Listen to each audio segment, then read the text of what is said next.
Hi everyone, I'm Solomay Tibabu and I'm your host for the Going Digital Behavioral Health Tech Summit. I'm so pleased to have Rob Rebak here from Forefront Telecare. He's the CEO, and we're going to be talking about telehealth in the rural community in particular. Rob, please tell our audience a little bit about yourself. Hey Solomay, how are you? Good, I'm good. How about you? Good. Thanks for having me. Really appreciate it. So I'll just give you a little personal, a little professional. On the personal side, I'm married with 3 kids, live in Princeton, New Jersey, and operate out of nearby in Hamilton, New Jersey, Nashville, Tennessee, and also Irvine, California. In terms of how kind of a little bit of on the professional background, how I got into this space, I won't bore you with all of the long and gory details, but my very first job when I learned to drive was delivering prescription pharmaceuticals to seniors. Working for a local pharmacy, I got my license. I always liked older people, and it was actually a pretty powerful experience for me to go door to door. Most of these people lived on their own. Most of them were women because their husbands had passed, so women in their kind of 80s, 90s, and they were just so happy to see somebody. And so that's sort of how my career, quote unquote, got started at 17. For this space, the mental health space, my dad actually worked for Hoffman LaRoche for a bunch of years, and he was in charge of marketing Valium and Librium and Limbritrol. So really when mental health drugs in the early 70s, early mid 70s started to come onto the forefront. And so that influenced me as kind of a little kid. And then my background, I started off in pharmaceuticals, and then I got into digital health, mainly on the patient engagement side. And then I had something personal happen to me a handful of years ago. It was a medical caused mental issue for me. And I knew how to grow companies, had grown a couple of companies fairly successfully. And I decided I want to get involved in something that I was really passionate about. So I was fortunate enough to end up leading a company called AbleTo that was actually focused on the intersection of mental and behavioral health. So did that for a few years, and then came to Forefront Telecare a year and a half ago. Really decided to kind of double and triple down on the mental health care space, tech-enabled mental health care space. So I run Forefront Telecare. And I also sit on the board of another company that you know, Catasys, which is also at the intersection of mental and behavioral, and medical rather. And also sit on the board of the Quell Foundation, which is most focused on helping adolescents and college kids and also first responders with mental health issues, mainly in preventing suicide, incarceration, and overdose. So I'm sort of all in all the time these days. Wow, love it. That's great. I love to hear that. So tell us a little bit more about Forefront Telecare, and let's start there. Yeah. So Forefront Telecare is a behavioral telehealth company. It is quite focused on a particular niche. It's focused on serving seniors, mainly in rural communities and mainly in facilities. Although we do have an at-home product as well, but mostly in facilities. We're across 28 states, mostly rural states. We have 25 hospitals right now and growing pretty quickly, adding a hospital or two a month. We've got 250 skilled nursing facilities that we serve and adding 10 to 20 of those per month. And then we've also got an at-home segment that I mentioned. And we provide a pretty turnkey solution for the seniors in those facilities. Yeah, there are a lot of telehealth companies, and I can already tell what might be different here, but is that pretty unique? There are a lot of telehealth companies focused on this market.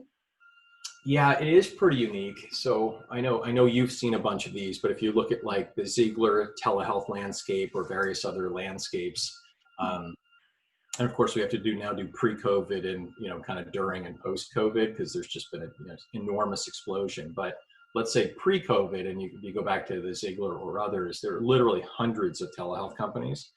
It seems like kind of more added every month. Now it's every week. So very, very broad landscape. And then on the behavioral health side, as you also probably well know, tech, especially tech-enabled, I think last I read, which was a few months ago, there had been 750 or something companies launched just in the last like 7 or 8 years. It's just staggering. And so, where I and we net out on that is, yes, kind of focus. Unless you're a Teladoc or an Amwell and one of these giant, kind of aggregators that's doing a whole bunch of stuff, we think the winners in the telehealth space and beyond will be fairly focused on building out very purpose-built for certain niches. And when it comes down to it, for at least the way we look at it, it's for us, it's age, acuity, and then in facilities, and they could be at home with home health, et cetera, but basically in some type of facility, whether that's acute, post-acute, at home with home health, or a true kind of more DTC-ish model, which you see with like the Teladocs and the Doctor on Demand and those types of companies. Mm-hmm. So being purpose-built, we think is really important. So we've kind of gotten very much into the mode of obsessing over these rural seniors and other vulnerable adults, where they are and what's needed for them, and built out around that. And so we built out a highly specialized network of 200 healthcare professionals, mainly psychiatrists and psychiatric NPs. We built out the technical experience, which is the telehealth experience itself, the data collection, the data integration, et cetera, the scheduling and the other operational logistics support. And also we do all the billing for most of our clients, which is a big plus too. So we're set up as a whole bunch of medical practices, and which allows us to do a couple of things. But one of those things is to bill Medicare and other payers directly. And that ends up being an advantage for us and an advantage for them. So very purpose built. And so at the end of the day, really what mostly it comes down to is NPS scores for us too. Our end customer, because they're seniors, because they're medium to high acuity, it's a little bit hard for us to get NPS on the patient. We are working on that, but our NPS for our clients, our facilities, and also for our provider network, both hover around 80. Which of course we're trying to get even higher, but we're pretty proud of, quite proud of at that 80 level. Mm-hmm. Fabulous. Yeah, that's, I mean, I don't need to tell you, this is a huge need, and I've been excited to find more solutions, particularly for the senior market as it relates to behavioral health, and there really needs to be more. Can you tell us a little bit about what is unique or significant about delivering care for seniors in particular, and rural communities for that matter? Yeah. So maybe I'll start off with rural, and then move over to seniors too. Rural is so important. I mean, at a macro level, at 80,000 feet, it's so important to America. It is a lot of the production engine of America. It's of course food, but it's other natural resources and clean water and a whole bunch of other stuff. And so for America, it's besides the human factor, and how important these people are to us, which is incredibly important, but it's at a macro and macroeconomic level. We can't have a bunch of consumers in New York and LA, on the coast, consuming everything. We need that production engine. So it's really, really important for the country. And rural can't survive without healthcare. Behavioral health is an important part of healthcare, and there are huge challenges with providing behavioral health to the rural areas. So just to give you, I'll just read you a couple of stats here. Right now, there are 46.2 million older people in the United States, and 11 million of them are in designated rural areas. The seniors in rural, the percent in rural populations of seniors is actually much higher than it is in urban areas. It's 18% versus 13% and change. And certain states, which you might not think of, you might think of rural as sort of out in the middle of the country, not far from where you are at the moment, parts of it. But for example, states like Vermont and Maine, 65 and 63% of their populations respectively are senior. And so, it ends up being, can be incredibly tricky to try to get this right. And then of course you have the huge supply and demand problem, which you're well aware of, right? So you're well aware of this problem, but when you overlay rural and then senior on top of that problem, in the rural communities right now, between 75 and 80%, depending on which study you look at, of rural communities don't have one single psychiatrist, not one. 95+% of the counties don't have one single child psychiatrist. It's just incredible. And then you look at the kind of how spread out the population is. You've got essentially population equivalent of size of New England-ish spread out across 2/3 of the land mass of the country. So when you have this incredible shortage and you think about what are people going to do? Are they going to drive all around and sort of drive 200-300 miles a piece to see people? The panhandle of Texas, for example, where we do a fair amount of work, they have 8 doctors taking care of 500,000 resident behavioral health needs. 500,000 people in some form of facility. They have 8 doctors on the panhandle right now taking care of those. So it's a really, really significant challenge. Well, yeah, I had no idea. That's a lot. Those stats are remarkable. And so, yeah, more reason to have more solutions, but the intersection is really interesting, rural and senior. I'd like to talk a little bit about opportunities and challenges that you've experienced, and you've ran companies in this space before successfully, and got a lot of startups in the audience that could learn a lot. So even keeping that perspective in mind, but tell us a little bit more about, what are, you talked about the stats that surely outlines opportunities to deliver telehealth to this population. Anything else in terms of opportunities for this market? Yeah, I think there are just opportunities all over the place. I think telehealth, especially rural, can assist healthcare systems, organizations, expand provider access, definitely improve the quality because of the shortage that we talked about. We can get quality people providing these services out to these areas. It can especially help with certain burdens like transportation issues. You know these well. These are serious issues in urban areas too. But when you put the mileage on, it can be hundreds of miles. Transportations are really significant. Telehealth can also improve monitoring, and we're seeing kind of the convergence of telehealth and remote patient monitoring, certain pieces of that. Timeliness, and then communication with the healthcare systems and integration with the healthcare systems. So I think it's, for rural, I don't see, I'm a longtime tech guy now at this point, but, so I hope I'm not too much of a tech hammer on a nail, but I don't see how this problem or a significant chunk of this problem gets solved without significant tech enablement. And so there's just, really, there are opportunities all over the place. Mm-hmm. Exactly. And now more on the challenges side. You've outlined a few already, but one thing that's looming on everyone's mind is, how has coronavirus impacted this community, your business, anything that you could say on that front? Yeah. So I think, Corona has been, obviously it's a horrific situation for our business and for the market. It's got kind of pluses and minuses. For our specific business, we're mostly in facilities, and so there's been some puts and takes for us on that.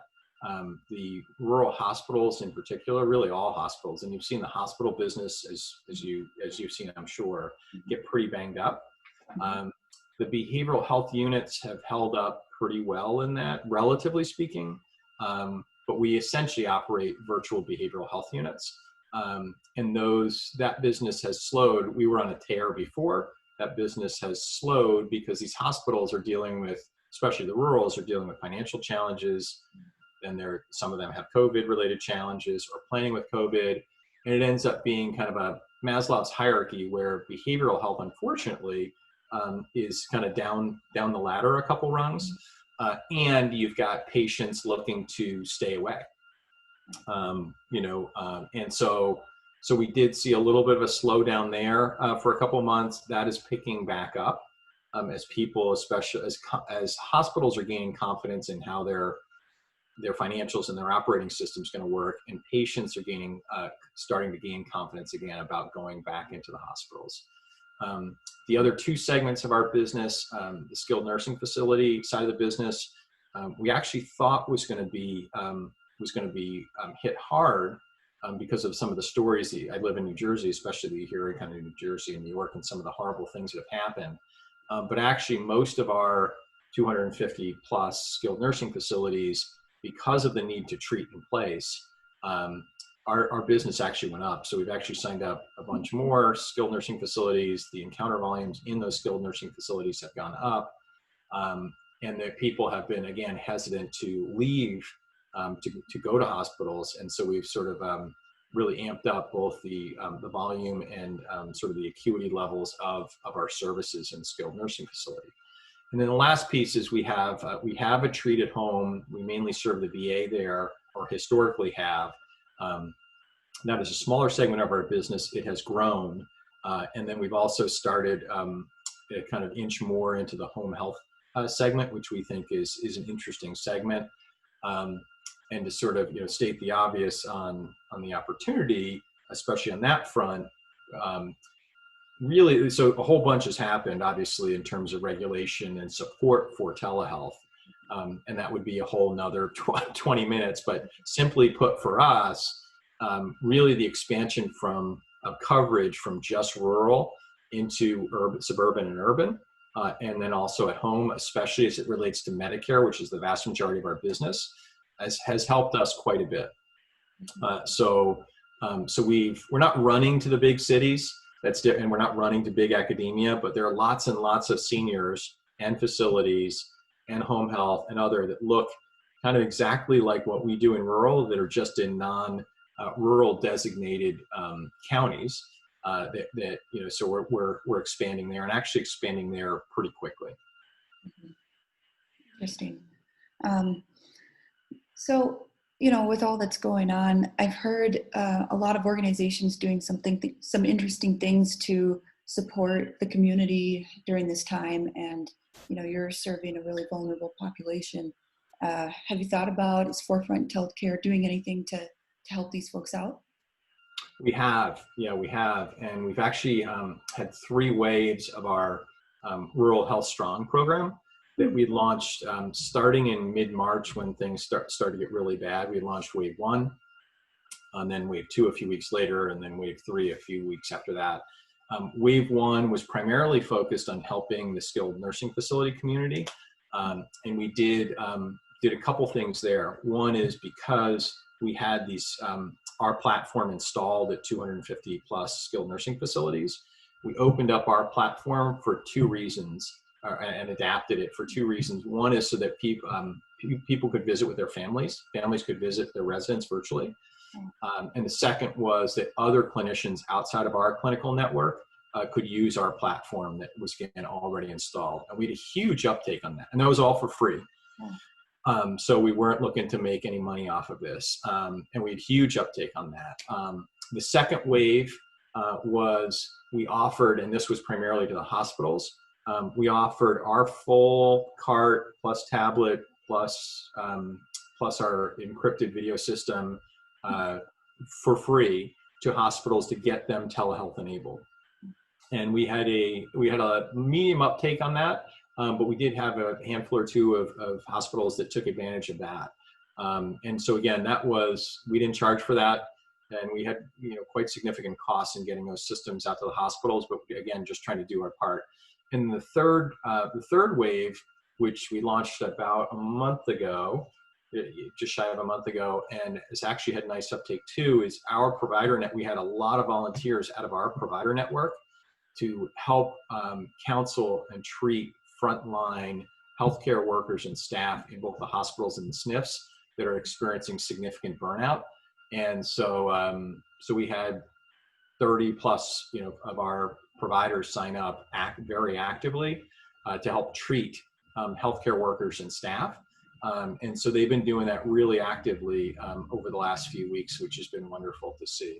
And again, we're donating our platform time. They're donating their provider time. So this has all been for free. That is phenomenal. That's amazing. Yeah. It's been really inspiring to hear these kinds of stories, and so that's remarkable. And I'm sure in that there are a lot of people who are probably using telehealth for the first time, and COVID-19 has changed a lot of things for so many people. But I guess I'd like to ask, do you think the progress we've made in telehealth adoption in light of coronavirus will stay beyond the pandemic, or maybe go back to normal? What do you think? Oh, I do. I think, Seema Verma says the genie's out of the bottle on this one, and, I think there's going to be a lot to figure out, because you had a whole bunch of people kind of standing up Zoom or, whatever platform, and, kind of now they're telehealth enabled. So I think, depending on what the specific, telehealth need is, I think, I think there's going to be, a lot of sort of adapting, going forward. But you've read the stats; they're staggering. At the facility levels, at the provider levels, consumer willingness to take on telehealth. I mean, they're all just literally vertical. And so I largely view this as an acceleration of what would have happened over the next 5 years, most of it, and mostly really good. And we believe and are certainly hoping that the reimbursement genie won't go back in the bottle, especially for the seniors in these suburban and urban areas and at home. There's really, you've got lower cost, you got improved quality of care, better access, et cetera, et cetera. I mean, the benefits are sort of endless. So I believe it won't go back in the bottle, and I certainly hope so. Yeah, that topic's come up a lot today, so I would agree with that. So we only have a couple minutes left, and I guess I'll just throw in one bonus question since we're on the topic of the future. Are there any other areas of behavioral health that you're particularly excited about? Oh gosh, yeah. Like I said earlier, I'm a health tech guy, and so I know I'm preaching to the choir here, but the explosion in behavioral health tech resources is just awesome. I just love to see it. And there's so many things I'm interested in. There would be another, again, 20 minutes, but I think a couple of the things I'm most excited about are kind of the Mind Strongs of the world, if you will, that sort of field where data collection to really help understand people and their providers understand what's really going on with people mentally and emotionally I think is just an awesome space. And we're going to see huge leaps forward there over the next couple of years, which is just fantastic. What I'm personally interested in is figuring out ways to get all of these resources to the right people. So it's great that we have a whole bunch of new products and services and resources, and we've obviously got a ton of people in need. I think figuring out ways, which I'm working on, to get the right tools and resources to the right people is a really, really interesting space. And then the last one that I'm personally interested in is suicide prevention. So I've seen a couple of interesting companies in the suicide prevention space, which I think, unfortunately, suicide has been on the rise, for the last 10 years. It's I think it's the only top 10 killer that continue to grow every year. And now in COVID and post-COVID, unfortunately, we're going to continue to see a significant uptick. But there are a couple of companies that I've seen that are working in that space, developing really meaningful products and services that I think will really help to curb suicide. So I'm excited about that. Yeah, all three really, really important topics. And as was this whole session. So Rob, I always wish I had more time to talk. This was really, really helpful, super interesting, and really appreciate your time. So thanks so much. Thanks so much for having me, Salome. Mm-hmm.